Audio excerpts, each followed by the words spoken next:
विचार व्यक्त करतील अशी मी त्यांना विनंती करतो. खडू खराटा आणि खंजिरी, खडू खराटा आणि खंजिरी कमाल यांची बघा तरी, विदर्भातल्या नररत्नांची बहादुरीची कामगिरी, बहादुरीची कामगिरी. वरच्या स्तरात मुंबई ज्ञानगंगा, खालच्या स्तरापर्यंत पोहोचणारे कृषी महर्षी डॉक्टर पंजाबराव उपाखे भाऊसाहेब देशमुख. एक फुटका गाडगा आणि खराटा एवढीच ज्यांची इष्टे, तरीही गावागावांना स्वच्छतेची श्रीमंती बहाल करणारे निष्काम कर्मयोगी संत गाडगे बाबा. आणि खंजिरीच्या जोरावर निद्रिस्त समाजाला खडखडून जागे करणारे वंदनीय राष्ट्रसंत तुकडोजी महाराज या त्रयमूर्तींना माझे विनम्र अभिवादन. आजच्या कार्यक्रमाला लाभलेले कार्यक्रमाध्यक्ष, परम संगणकाचे जनक पद्मभूषण डॉक्टर विजयजी भटकर साहेब, कार्यक्रमाचे अतिथी माननीय बापूसाहेब देशमुख, उपाध्यक्ष गाडगेबाबा मिशन मुंबई, हबप श्री वासुदेवराव महल्ले महाराज, अध्यक्ष श्री संत वासुदेव महाराज ज्ञानपीठ संस्था अकोट, माननीय श्री नानासाहेब देशमुख, तसेच माननीय Shri advocate Gajanan Punkar sir, Mane sir, तसेच प्राध्यापक गजानन भासाकडे सर, गाडगेबाबा मंडळ दर्यापूर, महाविद्यालयाचे सर्व प्राध्यापकगण, संत वासुदेव महाराज संस्थांचे सर्व पदाधिकारी, उपस्थित इतर सर्व मान्यवर व माझ्या बंधू भगिनींनो. गाडगेबाबांबद्दल सांगायचं झालं तर गाडगेबाबांनी समाजासाठी उभे आयुष्य खर्ची घातले. दिवसा गावाची गावं साफ केली तर रात्री कीर्तनाच्या रूपाने लोकांच्या डोक्यातील अविचारी घाण स्वच्छ केली. हे गाडगेबाबांचं कार्य सर्वांना ज्ञात आहे. तरीही गाडगेबाबा कोण होते, हु इज गाडगेबाबा, या विषयावर ज्ञान प्रकाश टाकण्याचा मी प्रयत्न करते. परमेश्वराने अनेक मूल्यवान वस्तू निर्माण केल्या, त्यापैकी सर्वात मूल्यवान वस्तू म्हणजे हिरा. आज सृष्टीच्या पाठीवर हिरा फक्त कोळशाच्या खाणीतच सापडतो, मातीत नाही. त्याचप्रमाणे गाडगेबाबा सुद्धा एका साधारण कुळातच जन्माला आले आणि जे जे महात्मे भगवंताशी समरस होतात ते जीवात्मे साधारण कुळातच जन्माला येतात. संत ज्ञानेश्वरांपासून तर गाडगेबाबांपर्यंत हीच परंपरा चालत आलेली आहे.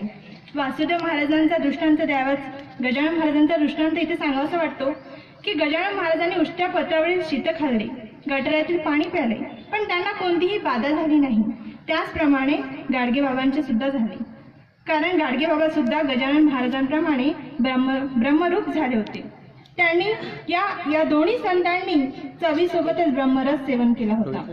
माऊलींचा दृष्टांत असा आहे की एखाद्या व्यक्तीच्या उशाला रंबा येऊन बसली काय नि पायाजवळ अजगर येऊन बसला काय याचा त्याला काही फरक पडत नाही, कारण त्याला अवघं विश्व हे ब्रह्म दिसत असतं. तसेच वनात भुजंगाला संगतीची साथ लागत नाही तर खोल सोडलेला साप माझी कात कोण सांभाळेल याची पर्वा करत नाही. अगदी त्याचप्रमाणे गाडगेबाबा संसार प्रपंचात वावरले, पण त्याकडे त्यांनी पुन्हा ढुंकून सुद्धा बघितले नाही. म्हणून सांगावंसं वाटतं, चंदन थे ओ भी घिस गए, चंदन थे ओ भी घिस गए, अब रहे नीम के खोड, संत थे ओ भी चले गए, अब रहे सिर्फ चपाती चोर. या पुस्तकाचे लिखाण करताना मला क्षणोक्षणी जाणवत होतं की गाडगेबाबा हे सामान्य व्यक्ती नव्हते, महाराज नव्हते, तर मूर्तिमंत संत होते. आणि संतांची व्याख्या करायची झाल्यास जो अनंतासारखा अनंत आहे तो संत.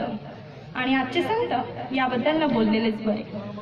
काळ पडला गोसावी झाला, काळ पडला गोसावी झाला, कपडा फाडून केली झोडी, भिक्षा वाढ म्हणे मायेबाई, भीक मागुनी पाडली गाठ, याने रांड घातली घरात, तुका म्हणे ऐसे संता आणि जितेच गाळावे मातीत.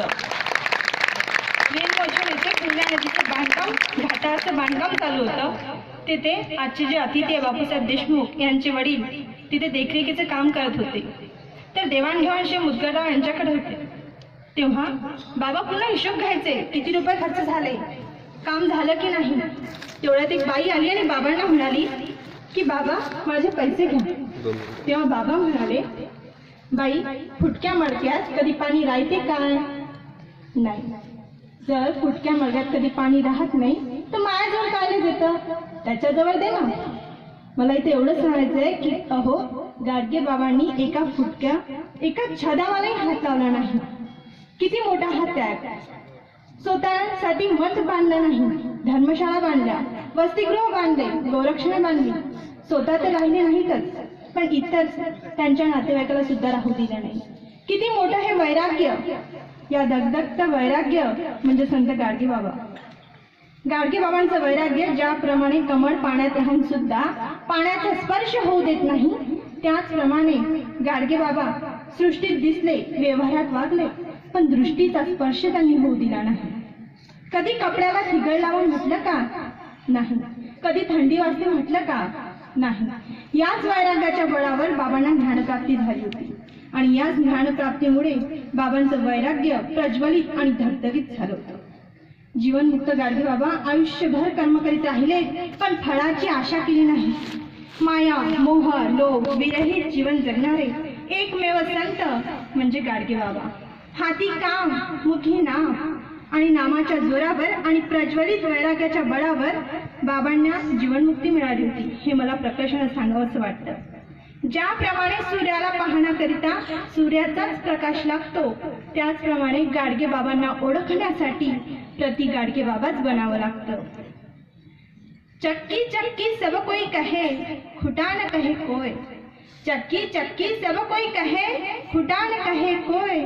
जो कोई प्राणी खुटे से लपेट रहे, उसका आटा कभी न होय, उसका आटा कभी न होय.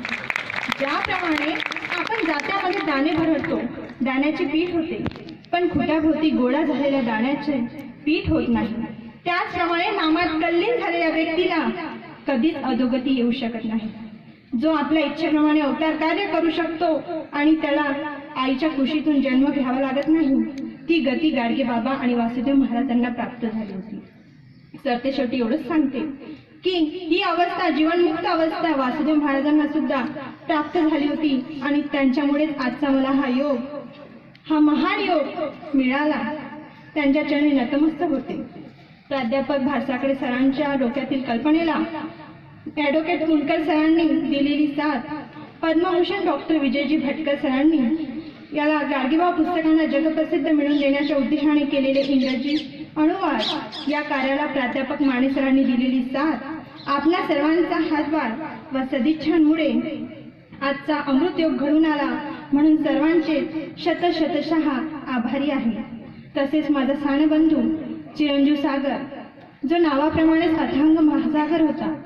7 ऑक्टोबर 2016 त्याने अथांग महासागर कायमचा पार केला. तरी तो स्मृती रूपाने आम्हा समवेतच आहे.